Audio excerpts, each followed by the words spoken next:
বিসমিল্লাহিররহমানিররহিম। আসসালামু আলাইকুম প্রিয় শিক্ষার্থী, তোমরা যারা 2025 সালে এসএসসি পরীক্ষা দিতে চাও, তোমাদের জন্য সবচেয়ে বেশি যে ইম্পর্টেন্ট যে পেসিস ন্যারেশনের জন্য সেগুলো আমি এখন বলবো। শর্ট সাজেশন হিসেবে তোমরা এগুলো পড়তে পারো।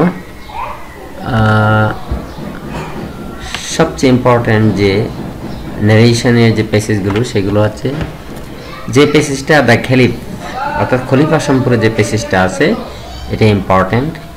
তারপর লেন্ডিং গুড বুক, ভালো বই ধার দেওয়া সম্পর্কে যে পেসিসটা আছে এটা important. The mother said to the girl, মা মেয়েকে বললেন কি বললেন এই সম্পর্কে যে পেসিস আছে সেটা ইম্পর্টেন্ট। অ্যান্ড ইংলিশ টিচার, যে ইংলিশ টিচার সম্পর্কে যে পেসিস আছে ন্যারেশন আকারে সেটা important. Where do you like to go, where do you like to go সম্পর্কে যে পেসিস আছে ন্যারেশন হিসেবে এটা ইম্পর্টেন্ট। হাউ মাচ প্রিপারেশন সম্পর্কে যে পেসিস আছে সেটাই অনেক important. The new teacher enter the class সম্পর্কে যে পেসিস আছে সেটা important. A teacher and a student সম্পর্কে যে পেসিস আছে সেটাও ইম্পর্টেন্ট।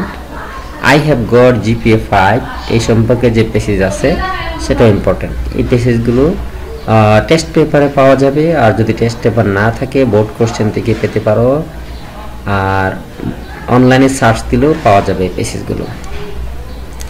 তারপর 10 নম্বরে আছে may I come in sir, এই সম্পর্কে যে পেসিসটা আছে ন্যারেশন আকারে এটাও ইম্পর্টেন্ট।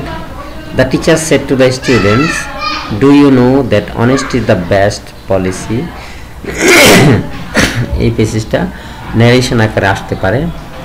তারপর my sons a great treasure lies, এই যে প্যাসেজটা আছে এটাও অনেক important. Rosamond said to her mother, Rosamond তার মাকে বললেন এই সম্পর্কে যে ন্যারেশনের প্যাসেজটা আছে সেটা অনেক important. The last one, the stranger said to the boy can you tell me the nearest inn, অপরিচিত ব্যক্তি বালকটাকে বলল তুমি কি আমাকে সবচেয়ে কাছের যে হোটেলটা এটা সন্ধান দিতে পারো। এই পেসেজগুলো সবচেয়ে ইম্পর্টেন্ট ন্যারেশনের জন্য, তোমরা এগুলো দেখতে পারো, এগুলো পরীক্ষার মধ্যে কমন আসতে পারে। ঠিক আছে, থ্যাংক ইউ, আল্লাহ হাফেজ।